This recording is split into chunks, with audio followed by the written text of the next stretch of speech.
Here's what's coming up in episode 135, Richard Estep. And so I kind of became that medical paranormal guy. That's just the way my two interests have dovetailed, medicine and the paranormal. And people started, coming up to me that knew me in my profession and said, I have ghost stories too. We have these experiences. This strange thing happened to me one night. And so they would start telling me these stories. And finally, I said, I'm going to have to start writing some of this stuff down and sharing it. And I talked with especially nurses in end-of-life care. And it's incredible how many of them have their own paranormal experiences. I'm going to send you right now by email if you have access to it. And you can share this picture. Oh, excellent. Let me know when you get that and tell me if you recognize this staircase and if you get any impressions on it, okay? Oh my gosh, that just gives me the chills right now. Welcome to the Big Seance Podcast. I'm Patrick Keller of BigSeance.com, and this is a place for an open discussion on all things paranormal, but specifically topics like ghosts and hauntings, paranormal research, spirit communication, psychics and mediums, and life after death. So basically, anything that pops up in my paranormal world. The candles are already lit, so you might as well come on in and join the seance. Hey, Paranerds. It's been a long time since I've done this at the beginning of a show, but I want to ask for a favor. I'm wondering if you could help a friend get subscribed to the show, and at this point, you can subscribe just about anywhere. You could start with this conversation, maybe. Hey, do you listen to podcasts? And the answer could be yes or no, actually. But then you could continue with, here's one you might like. Then you could help them find their podcast app or download one and get them subscribed. Or even easier, share the show with a Paranerd friend who may not be aware of the show or how cool and nerd-friendly we are here. If not in real life, you could do that on any social media account like Facebook, Twitter, or Instagram. So if you're willing to help me grow our audience, I'd so appreciate it. And you can even tell me about it and let me know what you did. All right, let's get to today's discussion with Richard Estep, who is returning to the Parlor after his last appearance in episode 44. You can simply go to bigseance.com/44 for that one. And in this episode, be sure to listen for the chance to receive a free autographed copy of an upcoming book by Richard Estep. Also, the show notes for this episode include a few photos that you'll want to check out as you're following the discussion. So here we go. Thanks for being here.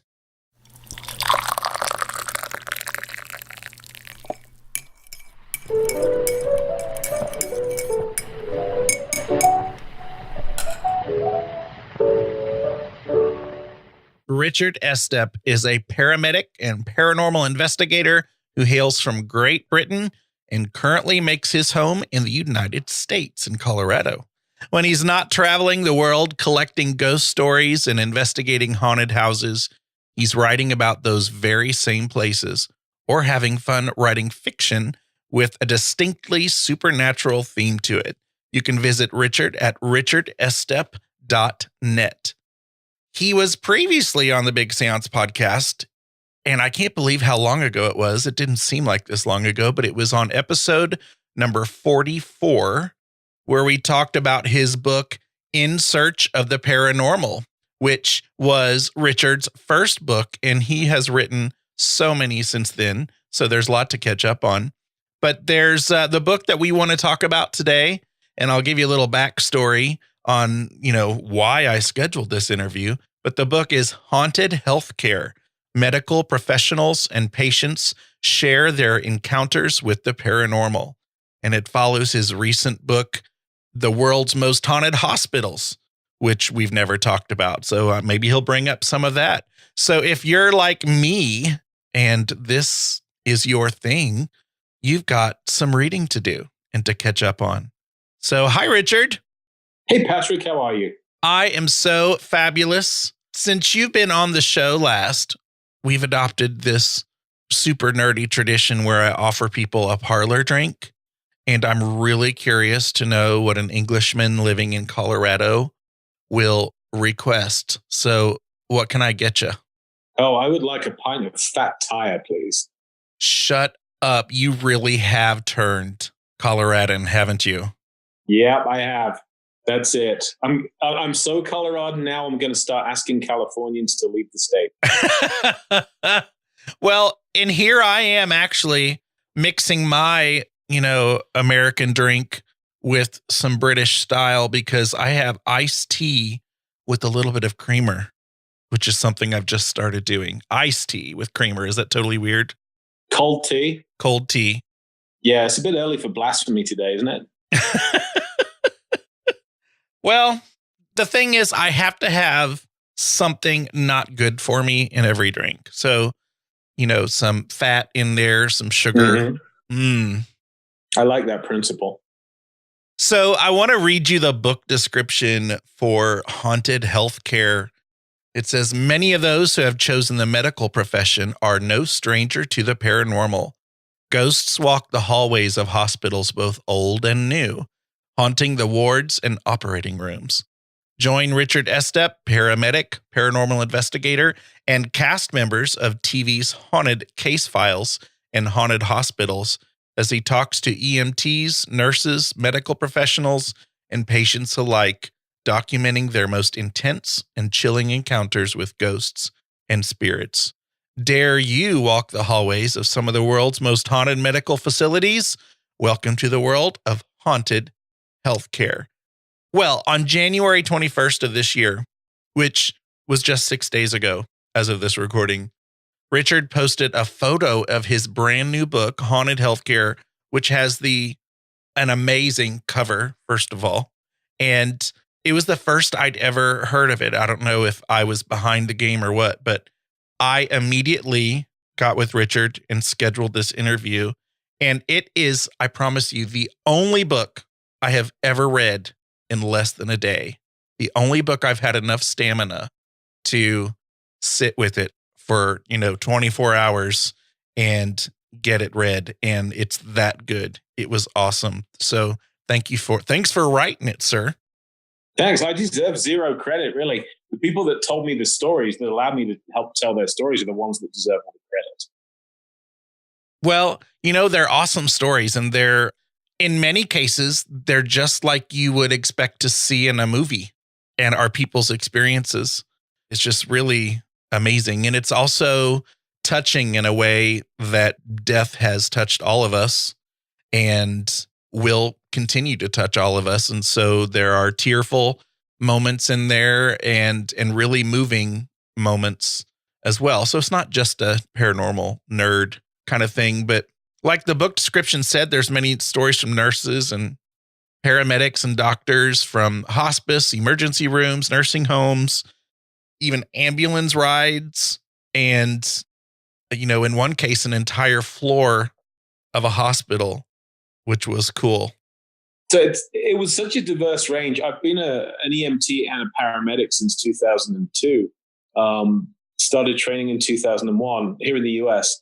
And I don't really make a secret of my interest in the paranormal. I never have. I don't believe in it. So I became kind of that ghost guy. And that really went into high gear after I wrote World's Most Haunted Hospitals.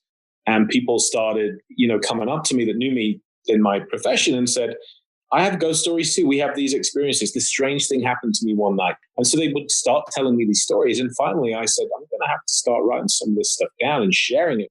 And that really was the genesis of the book. And I talked with especially nurses in end-of-life care. And it's incredible how many of them have their own paranormal experiences. Yeah, I just recently read the famous book by Elizabeth Kubler-Ross. And so a lot of that was coming back too as I was reading this. In preparing for Haunted Hospitals, did you just have so much information that you just kind of had some spillover and you were like, hey, let's do another one similar to it? So what happened was I wrote World's Most Haunted Hospitals, 3 years ago. That came out and it looked at just some of the world's most haunted hospitals, that had a great reputation. But there were really not that many personal stories in it. I visited one of those hospitals in Utah. It was called the old Tooele Valley Hospital. It's now a full contact haunted house called Asylum 49. And it's become, no pun intended, one of my favorite haunts.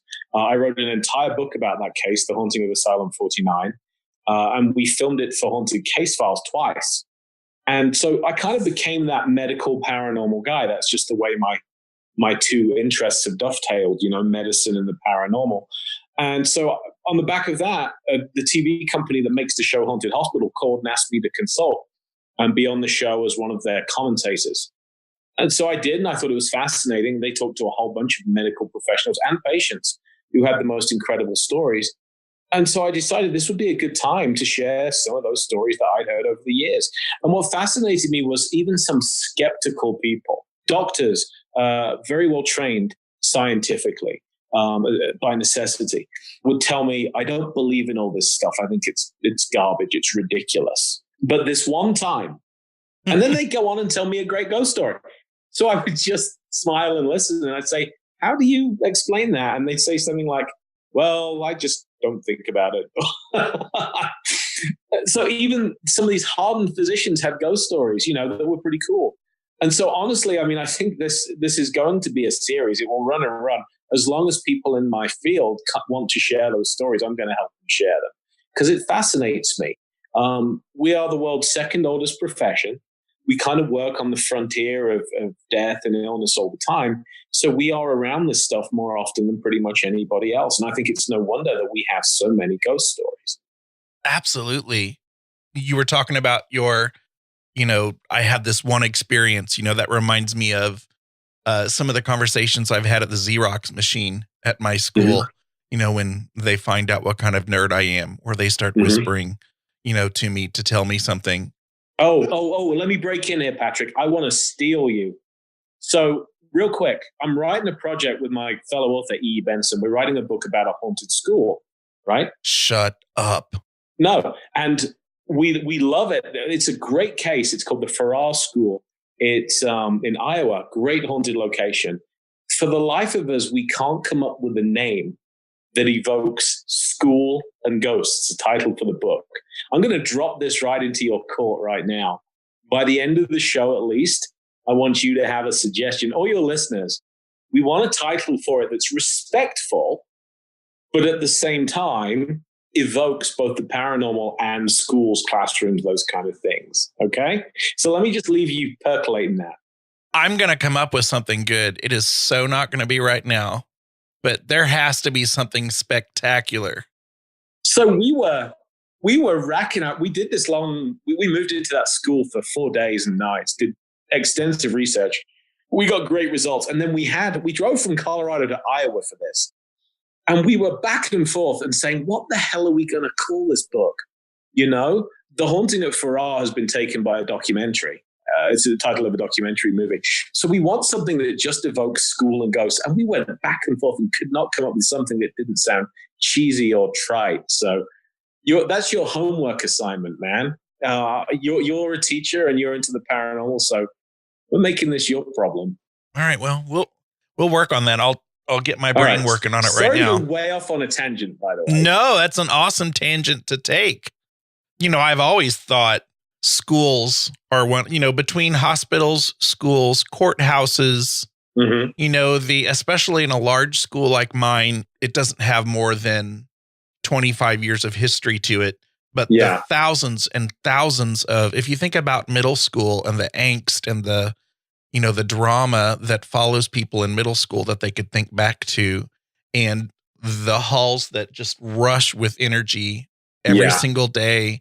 And I can tell you, even now as an adult, there isn't probably a month that doesn't go by that I don't have some kind of dream that takes me back to my either middle school or high school experiences. And it's so vivid.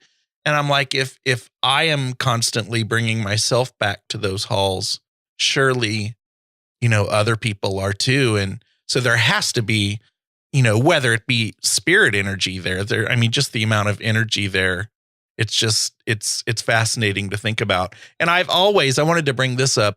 I have always had this weird fascination with stairways and hallways in old structures, especially if there was only one way up and one way down, and many feet and souls would have traveled through that space. And your description of the energy that remains in a location very much reminded me of how I think about staircases or like schools, like we said, and the hallways in schools. Can you share your thoughts on the energy that is sometimes recorded in some of our favorite places? Yeah, I mean, when it comes down to schools, my theory on why they're haunted, I think wherever you find strong emotion, Patrick, you also find ghosts. My school days, speaking personally, were by turns both the happiest and the most miserable days of my life. And I think that's true and it had nothing to do with the schoolwork. You know, I was a bullied kid. Bullying is something we've been unable to stamp out. In fact, it's an epidemic right now. So looking back on school, you tend to remember the happiest, unless you work in one, you tend to remember the happy times, right? You tend to remember those, great joy at school, but you don't remember just how unhappy you were. And I remember being very, very miserable also. I think that interplay of strong emotion in both cases, both positive and negative, I think that leaves some kind of imprint or scar on the environment. And I think that's why we see so many haunted schools. The Farrar School that I was talking about really does not have this terrific haunted history. I would love to say that it did, but it doesn't. It's an old school, you know, people came and went. It was, generally speaking, a happy place with no tragedy or anything of that nature. So there's no traditional reason why that school should be haunted. And yet it is extremely, extremely active. And you were talking about stairways just now, staircases. Mm-hmm. I don't know why we should get so many reports on staircases. It's very traditional, isn't it? The ghost coming up and down the stairs. I'm going to send you right now by email if you have access to it. And you can share this picture with your readers if you want. Oh, excellent. A staircase from one of my favorite cases. And this involves my September book. Let me know when you get that and tell me if you recognize this staircase and if you get any impressions on it, okay? And maybe post it on your site so your listeners can see it too. I would love to. It just went off to Patrick at Big Seance. I just got it. Oh my gosh. First of all, do you recognize it? Am I supposed to recognize it? Maybe it depends. Okay, hang on. I'll talk about it in just a minute. You may or you may not. Do I recognize it? It's okay if you don't. Don't worry. This isn't a test. Oh! Is this the Fox Hollow? It is. Building? Oh my God. It's weird. The window or the door on the right, or at least the glass panes. Yes. Something about that I remember seeing. I don't remember seeing the stairs, but it's funny, that window. Oh my gosh, that just gives me the chills right now. Well, and it should, because you talked about haunted staircases. It's important to understand that at least 11 men, probably almost certainly as many as 17 or 18, but a bare minimum of 11 men came down this staircase and never came back up again because they were in the company of a serial killer. So there are reports of shadow figures and actually hands being seen coming out of the steps themselves on the staircase. It's very, very active. We experienced the door at the top, which leads into the house itself, opening itself. Oh my God. Yeah, it's kind of incredible. And the window you're seeing to the right leads to the swimming pool where most of those murders took place. So, you know, haunted staircases are very much a thing. One of the classic ghost photographs that I remember seeing as a kid growing up came from the Queen's House at Greenwich in England. You might remember the one of the hands all going up the staircase. If not, I will find that out and forward it to you. Oh, I think I know what you're talking about. Yeah. If you Google the Tulip staircase ghost, that will be the one. And it's one of the great original ghost photographs that has never been successfully debunked or explained, because it predates the digital era, and the photographer taking this photograph of the Queen's staircase saw nothing unusual at the time. Yeah, that's a beautiful round staircase. Yes, a circular staircase. Yeah, correct. Love it. But yeah, I've seen quite a few haunted staircases in my time. And I think maybe just because they're a thoroughfare, they're an avenue of people passing backwards and forwards so frequently on them. But the Fox Hollow staircase, I think, quite understandable. You know, that was a staircase that many men went down and never came back up, tragically. Oh, that seriously gives me chills. You've posted some things about Fox Hollow recently and mentioned some of that. And not that is one that I can't say that I would love to go there, because that seems really I don't know, it almost seems inappropriate to say that, but then it should seem inappropriate to want to go to many paranormal locations if that's the case. But it's just so creepy and depressing, but fascinating. Oh my gosh. Yeah, 5 days and nights there. Actually 6. I lied to you. And wow. You're right, it is. It's the kind of place where you almost want to shower when you leave. It's how Rob and his wife, who own the place, still live there. I don't quite know. And they had to. They knew when they bought that house the murders that had taken place there, and they are okay with it. I don't know that I would be personally. I have one of those kind of minds that is always saying, "Think about what took place down here. Think about, what happened." And I don't think that I would want to live there. Ugh. We should come back and talk about that show in September when the book comes out. Oh, that's right. I was trying to figure out why it was you were posting, and it is a book. And I was totally freaking out, excited. I cannot wait. We will definitely do that.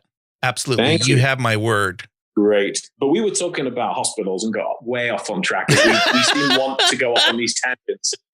Giant paranerds can sometimes do that. Tangents are okay, though, in my book. Were there any thoughts that you were going to finish? Or do you want me to? I have no idea where we finished because I just veered off. Well, good news is I have a question that I could ask you. Okay. So you told of a memorable moment when you were touched and woken up by someone in spirit. And it reminded me very much of one of the weirdest and perhaps biggest paranormal experiences that I've ever had, with a hand that violently shook me after waking up in bed and sensing a presence. And as I was reading yours, I was like, oh my gosh, that is so similar. And so I wondered if you wanted to tell us about this. You kind of opened the book with this story. Yeah. I joined the fire department right after 9/11 here in the US. I'd wanted to serve the community in some way. So I became a firefighter EMT, and we were very security conscious. Not that we aren't now, but we were extremely security conscious right afterwards for obvious reasons. So it was late one night and I was sitting watching TV with a fellow firefighter, and we were just waiting for a call. It was an unusually slow night, and we heard footsteps walking downstairs in the engine bay, which we thought, maybe a volunteer came in to grab some gear or something. But we went down to check just in case. Walked around, heard a vehicle door slam, one of the engine doors. We had 6 or 7 engines. Walked around, couldn't find anybody at all, which was very, very strange. So we just shrugged and wrote it off. And then I snore, to this day, I snore like a Canadian logging camp, like chainsaws. So I was always courteous enough not to sleep in the bunk room with the rest of the crew. I would sleep on the couch in the TV room. And so that's what I did. I went to sleep that night. I don't think we ran any 911 calls. And you always wake up before shift changeover, especially if you're new, if you're a rookie. And shift changeover is at 6:45. So I'm woken up. I feel a hand tapping me on the head. And I thought, oh no, I've slept through. That's a huge no-no. I sit bolt upright, but it's still dark outside. There's no light coming through the blinds. And I look at my watch and it's early in the morning still. That's the weirdest thing. And it was strange enough that I didn't go back to sleep. And I even made a point of telling the company officer around the table what had happened, which is the kiss of death when you work at a firehouse. The sense of humor firefighters have. You are just opening yourself up to all kinds of shenanigans. But I was sufficiently, I don't want to say shaken, but impressed by it that I wanted to mention it. And there were no ghost stories associated with the firehouse or anything like that. Nobody I knew of had experiences there.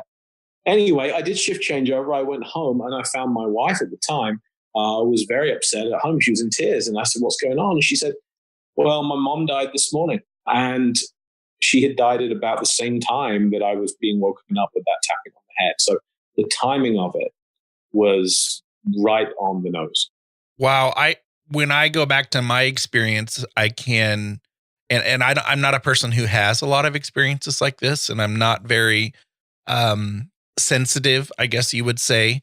I don't typically get touched or things like that. Well, I can tell you when I woke up, the sense that I had that there was a presence in my room, it's the strangest thing, and I've never had it since. It was like a cold kind of something is here, and that was right before my experience happened. Now, you when you were woken up, you were first of all freaking out about the time and oversleeping.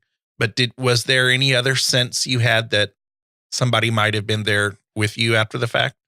Actually not. And I'm glad. I don't want my memory to embellish the experience. So I recall very clearly what happened. There was no sense of anything but the distinct tapping on my head. And it was firm enough that it was, I really did think initially it was somebody waking me up. Mm-hmm. I can remember what it felt like to this day. So I know that I didn't dream it. I didn't imagine it, but there was no sense of there being somebody in the room. Yeah. Through several of your chapters, you write of people seeing flashes of light at the moment of death. A kind of mist that I've heard people talk about many times that, rises out of a person's chest. And there's even an unbelievable moment, an apparition that was seen at the moment of a passing by all 8 members of the family who were present, as well as some of the hospital staff. Now, I would think something this clear and magnificent would be rare for one person to see, let alone 9 or 10 people. Do you want to tell us a little bit about that? Because that story stands out to me. Yeah, that was an interesting story. And this was a case in which you had a gentleman who was dying, had his family gathered around his bedside, and not only the nursing staff, but also had a priest come in to administer the last rites. And they all saw the patient standing in the corner of the room, in addition to his own body laying in the bed as he transitioned. And the priest didn't know what to do. The nurses, other than keeping calm, because that's what nurses do, didn't know what to do either. And you're right, it's extremely rare to have that many witnesses to this kind of phenomenon. And because it happened a few years ago, it's kind of a shame. If it had been more recent, you would have just hoped that one of them would have pulled out their phone and taken a photograph. But, it's such a compelling story. And the priest has no reason to make that up. The nurses really have no reason to make that up. And when I interviewed some of these folks, especially the ones that are still working in the field today, they asked me to change their names. They asked me to obscure where it was that they worked. They weren't really trying to get publicity or anything. They were just wanting to share their stories. And I found also, interestingly, that many of them were very hopeful stories. Some were quite dark, some were quite concerning, such as the patient who, I don't think I'll forget this one, that was a driver of a car who was hit by a drunken driver, and he and his family were killed. And several members of the resuscitation team saw this gentleman standing in the emergency room bay while they were working on the driver of the car that had killed them. That's kind of a chilling story. Absolutely. You were talking about people really not wanting to give their identities. And how is it that, you surround yourself with the paranormal. How is it that you're so brave to just put it all out there with your experiences and your beliefs, maybe in some cases? I did think about the impacts it might have on my medical career, and then I just stopped caring. And I don't mean that. That's awesome. No, that's good. Yeah. I don't mean that flippantly, but we live in an age where almost any belief is accepted, if not belief. We live in an age where you can believe in a flat earth if you want to. Right. So to me, being that ghost guy, as they will often call me at work, it really doesn't seem to have done me any harm at all career-wise. I guess it helps that I have a willingness to debunk and try to find natural explanations for things. But the people I work with, they bring me their ghost stories quite often. And they'll ask me, hey, where's a good place to go? I got a text from a friend just the other night who's staying at a haunted hotel and said, do you know about this place? It apparently crawls. It's apparently super haunted. And so folks that I work with at least seem to have embraced it. And I really appreciate that they do. But at the end of the day, this is what I'm passionate about. This is what I like to write about. And how can we expect this sort of thing to become legitimatized by the mainstream if we're not willing to own up to these experiences? I was really moved by the story from the chapter called Help Me Breathe. And I can't imagine how I'd leave my job at a facility where death was just a part of the job normally, and how I'd leave it at work when I went home. And you would have direct experience with this. How do professionals do it? We find our thing. And what I mean by that is when death is a regular part of your life, at least I'm only speaking for myself, but having talked to nurses and physicians, you'll hear about the famous professional calluses that we grow, they work to a point. We also have an extremely black sense of humor. There are things we say in private that would horrify most people, and it's a coping mechanism for us. But ultimately, we go home and we find our thing. I know people that their thing is fishing. They will go and they will fish for the day and enjoy the solitude. Others, especially in Colorado, they like to go camp and hike and be one with nature. Whatever your coping mechanism is. Mine is the paranormal, but it's also escapism in the forms of science fiction and fantasy and comic books. I am an uber nerd, But whatever your thing is, that's what gets you through this. That's what will allow you to survive a 20 or 30-year career. We all have our coping mechanisms. And there is, I must highlight this, there is such a high suicide rate in the emergency services right now. We see this across the world. It's true in Canada, the US, the UK, across Europe. And we all find our own coping mechanisms, and some are healthier than others, and some are just overwhelmed. So having spoken to a lot of end of life care practitioners, especially nurses, there is a very high burnout in that field. But those that love it truly love it, and they are the last pair of hands that many people will hold in their time on this earth. What they do is a beautiful, sacred thing. I think they are the closest thing to angels we have on the planet, with the possible exception of dogs. I'm glad you brought that up about the suicide rate, because I don't know that I've ever heard that or seen that. So that's something people should maybe think about more, is people in emergency services, and they put so much of themselves in it that they're struggling to keep themselves put together. Yeah, it's extremely difficult, and I think there are some things that you can never unsee, and there are some things you can't unsmell.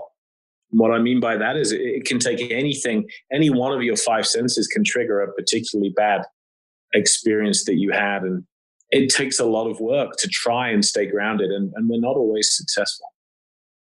If there were any listeners hearing your words now who fear death, and I can't imagine that there are a lot of people that would fear death listening to this show, but perhaps there are.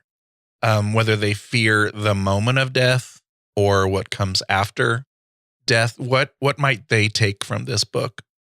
The many people I've spoken to, I've yet to hear experiences where there was fire and brimstone and those kind of things.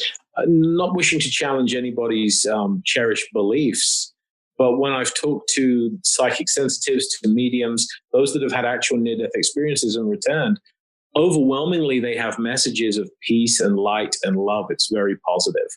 I think it's entirely reasonable to fear the process of dying if it's a protracted disease or illness. That's entirely rational. But once we are out of the body, we've shed our old clothes, if you will, the messages that I keep hearing are uniformly those of it gets better, it gets wonderful. I don't know of anybody that's had this kind of experience and wished they hadn't had it or found it to be a bad thing. It brings more reassurance than it does fear. It seems to dispel fear. That's one of the first things that I got out, and I know my listeners have heard me say this before, but out of this whole spiritual shift that I've had in the last 12-ish years, I guess, because I wasn't always interested in this stuff. That's the best thing, and the first thing that I got out of it is that it suddenly I was like, oh, well, there's no point in fearing death anymore.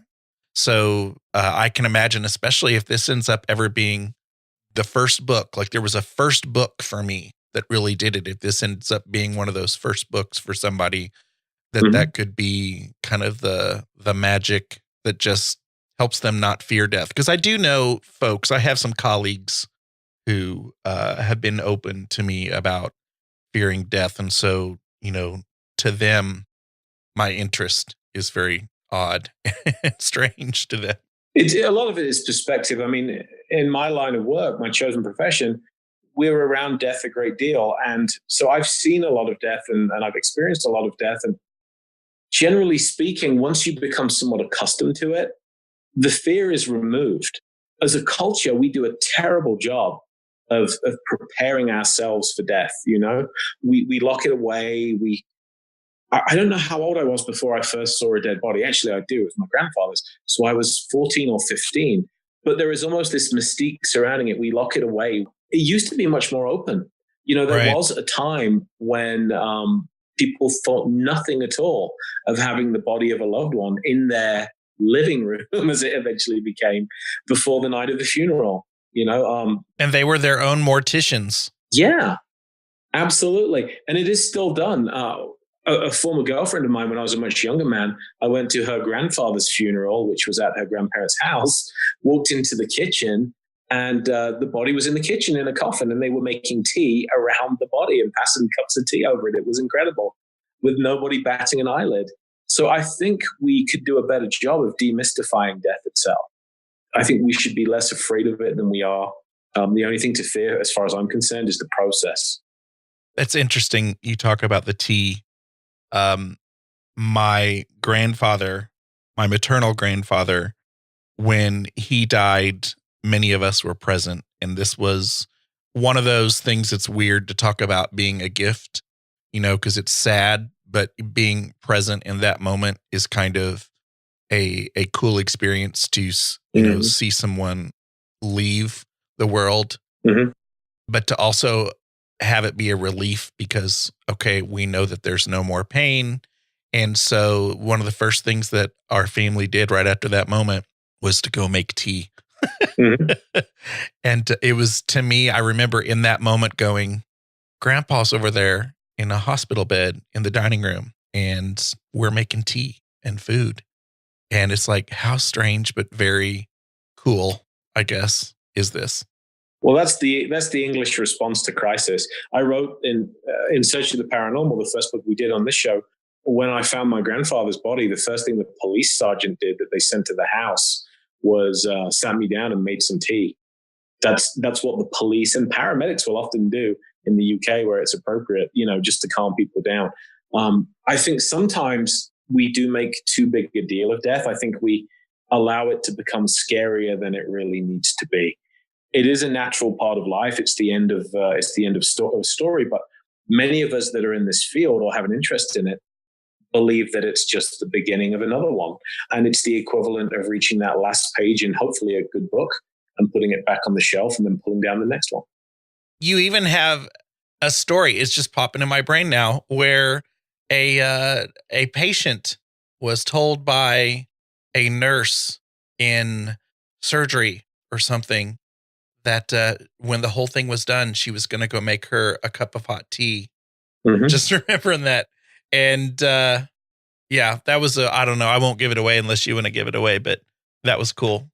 And that's kind of a tangible expression of caring, isn't it? Making somebody tea. I did this I was in jail last year, and I'm going back there next year in Cornwall, England. Bodmin Jail, one of my favorite haunted locations. And so I took along there was a psychic medium, and there was myself, who the least psychic investigator in the world. I'm more of a nuts and bolts kind of investigator, And so the medium was telling me that we were interacting with this lady who had followed us up from one of the cell blocks. She had supposedly been a prisoner there in the 1800s and had taken a little bit of a shine to me, which was nice. And I was trying to get her to give us some EVPs, give us a little bit of evidence, and I wanted to get her on side. I wanted to, ingratiate myself a little bit. And so I said, is there anything I can get you? Is there anything that you would like? And the medium said, she isn't quite sure. I said, what if I went and made you some special tea? I'll go next door to the tea room and make some fruit flavored tea just for you. And so the medium said, well, that seems to have done the trick, because now she's thrilled that you are willing to do this for her as a gesture. So I did. I went and made the tea, and the activity level in the building picked up significantly after I went and did that. And I can't say for sure whether, the medium was accurate or not, but I can tell you that after having made this small gesture, it had a positive effect on the things that we were looking to find. So you can cure a lot of problems with a good cup of tea, Patrick. And being a gentleman. Yeah. You, through one of the stories in the book, you talk about prayer and the power it may have had in medical or end of life situations. And it's not something I expected to read. It was kind of interesting. Do you want to talk a little bit about that? Yeah, I'm a card-carrying agnostic. I used to say atheist, and then my grandmother said, you should probably go with agnostic because God's got lightning and Darwin's got nothing. So, just in case, we'll go with agnostic. In reality, I'm open-minded. I believe in something, but I have no idea what it is. So I'm spiritual, but not religious. But you will hear from many providers that prayer seems to have a positive effect in many cases. And I suspect, again, not wanting to trample on anybody's beliefs, I suspect there's a kind of spiritual placebo work, almost effect at work when it comes to prayer in some cases. That if you prayer is essentially directed belief, and belief can be very powerful. It's been well documented in studies that if you go to work and 20 people tell you, "Hey, Patrick, are you okay? You really don't look well." By the time you're 15 people in, you're going to start to feel ill, And It's all down to belief at the end of the day. Those that talk about curses, which I'm still not sure if I believe in them or not, say that belief is a huge factor in whether curses will actually have a detrimental effect on you. So I think that prayer itself, not to open a whole can of worms, I think that it has a proven effect in certain cases and can be beneficial and certainly doesn't do any harm as long as it's not your only strategy to dealing with the problem. I think it could be compared to, just the power of positive thinking. Sure. I guess. And meditation. No, it's directed belief, right? It's directed intent, and belief and intent are extremely powerful forces. Whatever you believe spiritually or whatever your religious beliefs are, we can't deny that directing that focused intent can be hugely powerful. So I find that having talked again with a number of mediums, many of them say that those in the afterlife appreciate prayer and that it can be helpful to them. And a case I was just working on down in Denver at the Botanic Gardens, we did an EVP session in the basement there. And the Botanic Gardens is built on top of an old Catholic cemetery where, just like the movie Poltergeist, they moved the headstones and didn't move the bodies. So there are an estimated 3,000 bodies still buried underneath Denver's Botanic Gardens, and almost all of them Catholic. So I took a Catholic priest along with me and was trying to get some EVPs and had said, "Can we offer you some prayers?" And a voice came right back out of our spirit box that we were using and said, "Yes, prayers in English." Wow. Which was interesting because you would expect certain Catholic prayers to be in Latin. Right. So, I do think it's important to accept that prayer has a role in all of this. And depending on who it is that whether you're trying to reach someone or connect with someone, you've got to connect with what meant something to them, with their spirituality or their traditions. Yeah. And that's it, isn't it? I think a lot of us are uncomfortable with the word because it has connotations. But if you change the label, the concept is an age-old one, and it crosses almost all cultures and belief systems. Right. So, Richard, I'm on purpose not asking any questions about the last, treasure chapter in your book, because I think that needs to be saved for readers. But just people need to know that, they're going to love that last chapter, and it'll be nice. But before we go, I want you to let us know where we can get it, which I'm sure is everywhere. And you've also got so many projects, either that have come out recently or going to be coming soon. And so talk about some projects coming up, where we can find you and where we find this current book, Haunted Healthcare. Absolutely. The best place to pick up Haunted Healthcare is on Amazon.com. But you can get it in paperback or Kindle. I also, if people want an autographed copy, which I find a lot of people seem to like that, and I'm a book nerd myself, so I like autographed copies. You can visit me either on Facebook, Richard Estep Author, or see me by my website, richardestep.net. And I do mail order copies of any of my books, signed and personalized if you would like one. Project-wise, I just finished shooting a new show called Paranormal 911, which is firefighter, EMT, and police officers' encounters with the paranormal.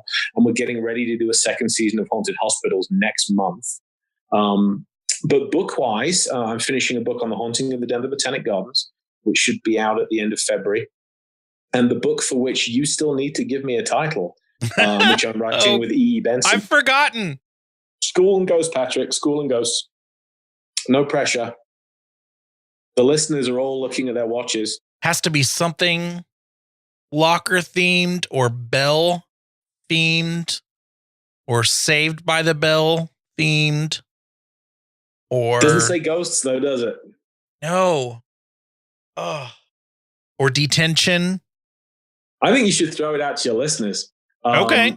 And see what those guys think. Like, I tell you what, if we get one that gives us a title that we actually use, I will send them signed autograph copy number 1 of the book if we use somebody's title. How about that? That's what's going to get it right there, that autographed book.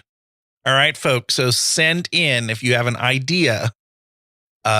You could reach out to Richard's site and connect with him or on social media, but you could also reach me at patrick@bigseance.com. Or many of you like to chat it up about episodes that you've listened to when you're in the Big Seance Parlor on Facebook. So there's many ways that you could do it, but there's got to be some people that are, more creative than me, but also I know there are people who are listening that are also in education. So, let's put our heads together. Yeah, ghosts in school. We'll think of something. I will probably, as soon as we disconnect, something will pop in my brain, which is annoying. If it's Spectre semester, you're fired. We need something classier than that.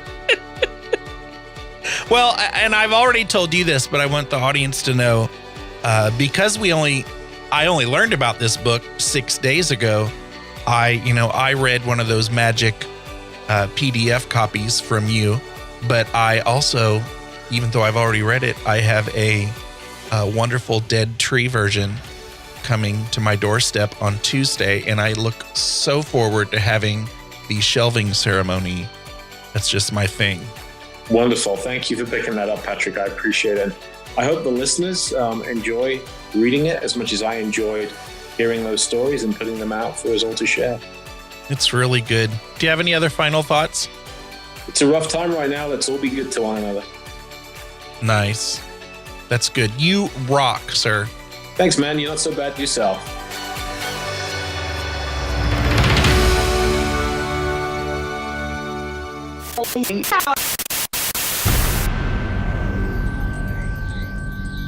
Thank you to the following super paranerds who support the show at patreon.com/Big Seance. Genesis, The Midnight Rose, Diana Lloyd, Natalie, Sonia B., Kim Robb, Jim Budd, Josiel Lorenzo, Susan Davey, and Paula Mitchell. My supporters at the Parlor guest level, who can be found at bigseance.com/Parlor guests, are Sylvie, Linda of shimmeringmoons.com, Jeffrey Peck, Dina DeCastro of Dina DeCastro Astrology, Margaret Hagen, who I think I'm going to start calling Peggy Hagen, Sharon Bowles, Marion Hover, Clairvoyant, Bruce Williams, Christopher Kohler, Lena and John of Carbon Lilies, Denise Sia, Anna Frias, Norman and Linda Keller, and Karen Prine.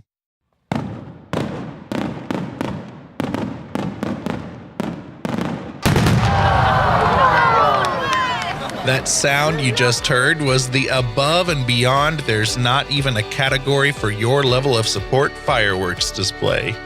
Because I have an awesome listener who chooses to remain anonymous, who supports the show at the $10 level. Thank you, Paranerds. For show notes, including links to anything we may have mentioned in this episode, visit bigseance.com. You can find and subscribe to the show in Apple Podcasts, Spotify, Stitcher, Google Play Music, TuneIn Radio, iHeartRadio, and just about anywhere podcasts are found. Do you have any comments or feedback? Go to bigseance.com/feedback to learn how to get your voice in a future show. Or you can call my feedback line, 7755-TELL-ME. That's 775-583-5563. Interested in learning how to promote and share the podcast? Go to bigseance.com/share. Thank you so much for listening. Unfortunately, it's time to blow the candles out, but we'll see you and light them again next time.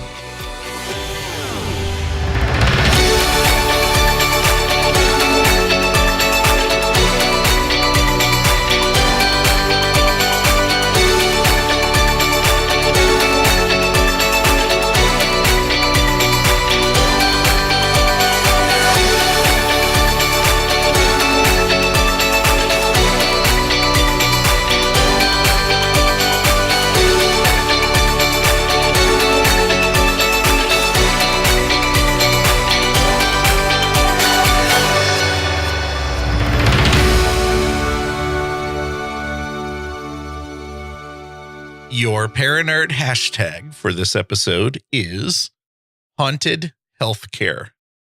So jump on Twitter, tag me at Big Seance and Richard at Estep R. So that's ESTEPR. And again, use the hashtag haunted healthcare. You rock.